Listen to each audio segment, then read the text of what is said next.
Deputatები უმაღლეს საბჭოში კონდიცირების სისტემის შეკეთებას ითხოვენ. იურიდიულ კომისიაში ამბობენ, რომ შენობის ნაწილში ზამთარში ორ პირი ქარია, ზაფხულში კი ცხელა.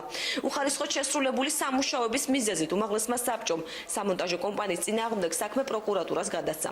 გამოძიების დასრულებამდე კანონმდებლებს უფლება არ აქვთ ბიუჯეტში თანხა გაწერონ, თუმცა კონდიცირების სისტემა შეკეთდა აჭარის უმაღლესი საბჭოს თავმჯდომარის კაბინეტში. რაზეც არგუმენტად ავთანდილ ბერიძემ დაასახელა, რომ მას ხშირად უცხოური დელეგაციები სტუმრობენ. ზამთარი ისე მოვა, რომ ძალიან მარტივ სიტუაციაში უცებ მოვა. არ ვიცი, აღარ მოსულია ვიჭათორე და გათხოვოთ ესა ამის ხარჯები, რამდენიც ვიცის, ამ ბიუჯეტში, ზოგ ბიუჯეტში არ არის, არც მომავალ ბიუჯეტში არ გათვალისწინებული. ვალდებული არის ის ორგანიზაცია, ვინც ეს გააკეთა, ფაქტობრივად გააკეთოს.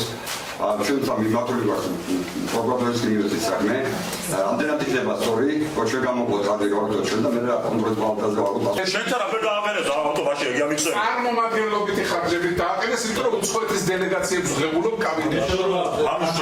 თავმჯდომარის მოადგილეს და რომ შეიაროს უცებ სტუმარმა. მაშინ მოდერავი